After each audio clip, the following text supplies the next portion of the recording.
বিদায় হজ্জের ভাষণে আরাফার ময়দানে জুমআবাদ আরাফার ময়দানে অবস্থান করেছিলেন। তখন আল্লাহ পাক রব্বুল আলামিন রাসূল আরবি সাল্লাল্লাহু আলাইহি ওয়াসাল্লামের উপরে কোরআনুল কারীমের এই আয়াত অবতীর্ণ করলেন।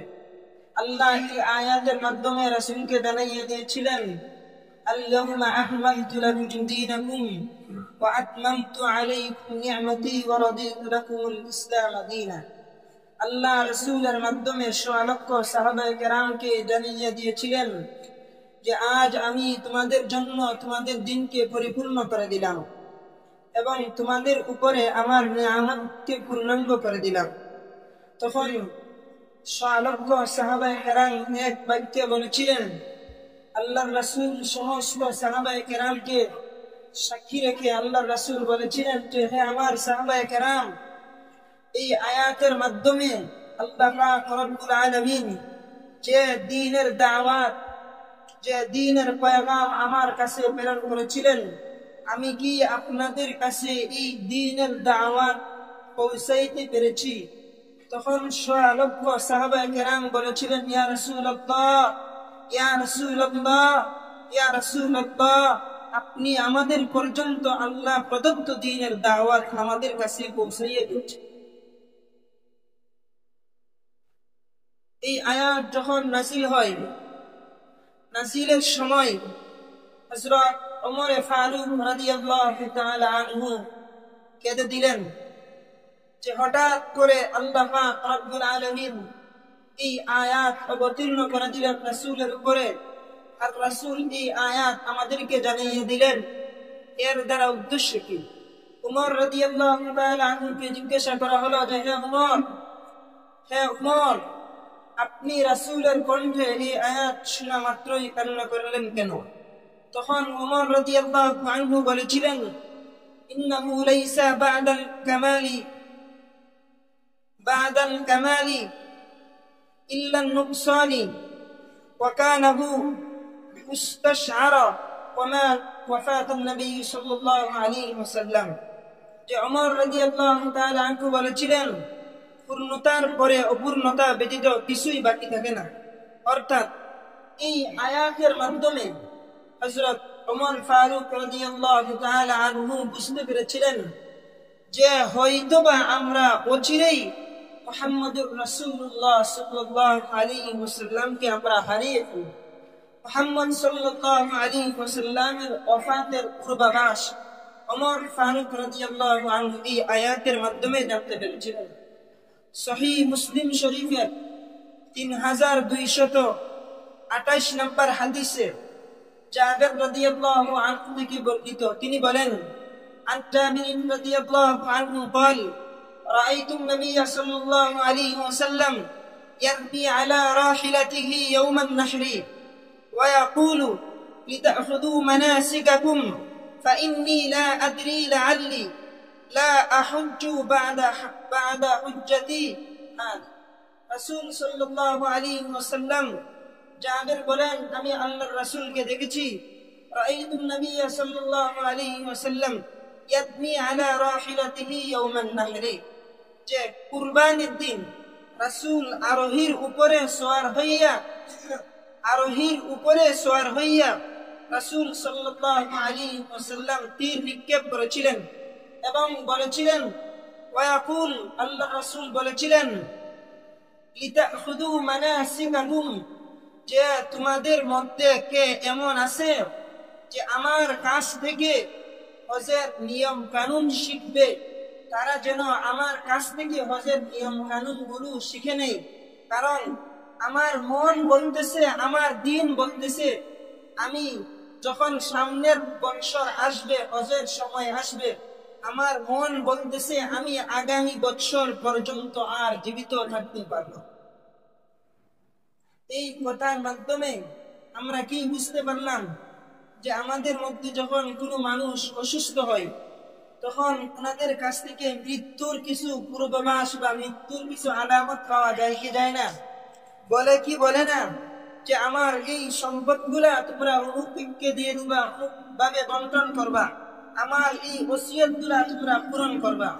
কি কোন এইরকম বলে কি বলে না যে এর মাধ্যমে কি জানা যায় যে মৃত্যুর পূর্বাভাস আমাদেরকে ডাকতেছে, হয়তোবা অচিরেই মৃত্যুর সাথে আমাদের কি মুলাকাত করতেই হবে।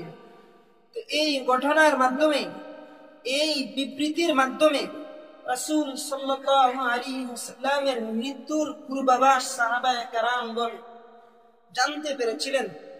আল্লাহর রাসূল সাল্লাল্লাহু আলাইহি ওয়াসাল্লামের একজন জলিলুল কদর সাহাবী ছিলেন রাসূলের চাচাতো ভাই রাইসুল মুফাসসিরিন আব্দুল্লাহ ইবনে আব্বাস রাদিয়াল্লাহু তাআলা আনহু।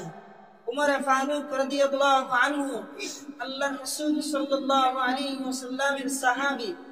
অনেক সাহাবায়ে কেরামদেরকে নিয়ে একটা মজমার মধ্যে বসলেন, একটা মিটিংয়ে বসলেন। এমন সময় এই মিটিং এর মধ্যে বড় বড় সাহাবায়ে কেরাম উপস্থিত ছিলেন। তখন হঠাৎ করে ওমর রাদিয়াল্লাহু আনহু, আব্দুল্লাহ ইবনে আব্বাস রাদিয়াল্লাহু আনহু ছিলেন একবারে ছোট, একবারে বালক একজন সাহাবী, একদম কম বয়সের একজন সাহাবী, কিন্তু আল্লাহ ওনাকে এমন যোগ্যতা দিয়েছিলেন, এমন গভীর জ্ঞানের অধিকারী বানিয়েছিলেন, এমন গভীর জ্ঞান আল্লাহ আব্দুল্লাহ ইবনে আব্বাসকে দান করেছিলেন। উমর সমস্ত সাহাবায়ে কেরামের মজলিস থেকে আব্দুল্লাহ ইবনে আব্বাসকে ডাক দিয়ে বললেন, আব্দুল্লাহ ইবনে আব্বাস, আপনি সামনের দিকে আসেন। তখন বড় বড় সম্মানী যে সাহাবায়ে কেরাম ছিলেন ওনারা বলতেছেন যে উমর, আব্দুল্লাহ ইবনে আব্বাস তো একদম ছোট একজন সাহাবী, আব্দুল্লাহ ইবনে আব্বাসের সমবয়সী আমাদের সন্তানরা হবে, আপনি আব্দুল্লাহ ইবনে আব্বাসকে এত মায়া করতেছেন কেন, আর তাকে এত সম্মান দিতেছেন কেন? আব্দুল্লাহ ইবনে আব্বাস রাদিয়াল্লাহু আনহুকে উমর সামনে নিয়ে যখন বসাইলেন, তখন এক এক করে উমর রাদিয়াল্লাহু আনহু সাহাবায়ে কেরামদের কাছ থেকে কোরআনুল কারীমের একটা সূরা আছে, সূরাতুন নাসর, ইদা জাআত সূরা, এই সূরার ব্যাখ্যা জানতে চাইলেন। ইদা জাআ নাসরুল্লাহি ওয়াল ফাth ওয়া রাআইতান নাসা ইয়াদখুলুনা ফী দীনিল্লাহি আফওয়াজা ফাসাব্বিহ বিহামদি রাব্বিকা ওয়াস্তাগফির ইন্নাহু কানা তাওয়াবা। এক একজন সাহাবায়ে কেরামদের কাছ থেকে উমর রাদিয়াল্লাহু তাআলা আনহু এর ব্যাখ্যা জানতে চাইছিলেন। একজনকে বললেন যে আপনি বলেন যে এই সূরার ব্যাখ্যা কি বা এই সূরার তাফসীর কি? তখন একজন বলেছিলেন যে এর মাধ্যমে আল্লাহ পাক রব্বুল আলামিন আমাদেরকে বুঝাইতেছেন যে এর আমাদেরকে আল্লাহর পক্ষ থেকে সাহায্য করা হবে, তখনই আল্লাহর পক্ষ থেকে আমাদেরকে বিজয় দান করা হবে। যখন আল্লাহর পক্ষ থেকে আমাদেরকে বিজয় দান করা হবে, আমরা যেন এই বিজয় পাওয়ার পরে আল্লাহ পাকের প্রার্থনা করি এবং এই বিজয় পাওয়ার পরে যেন আমরা আল্লাহর কাছে ক্ষমা প্রার্থনা করি। এক একজন এক এক ভাবে এর ব্যাখ্যা দিয়েছিলেন।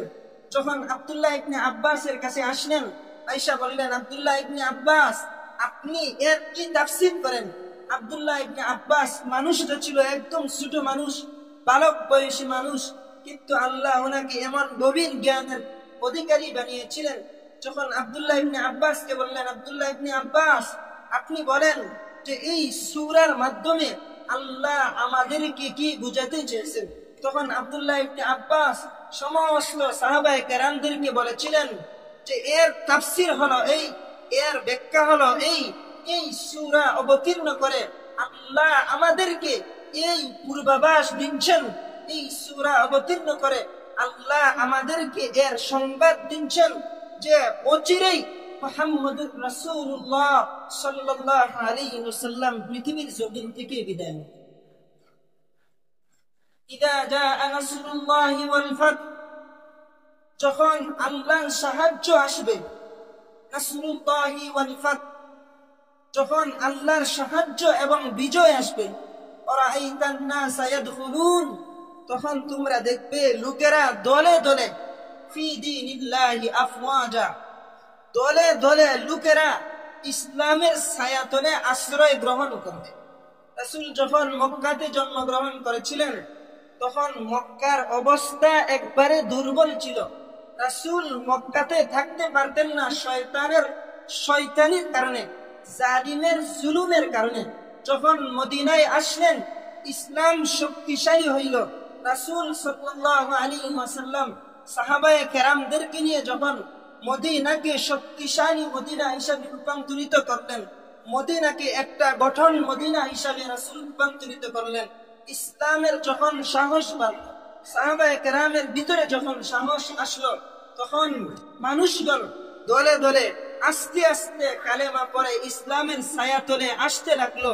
রাসূল যখন মক্কা বিজয় করতে লাগলেন, মক্কা বিজয়ের পরেই আল্লাহর রাসূল সাল্লাল্লাহু আলাইহি ওয়াসাল্লামের ওয়াফাতের সূচনা আরম্ভ হইতে লাগলো।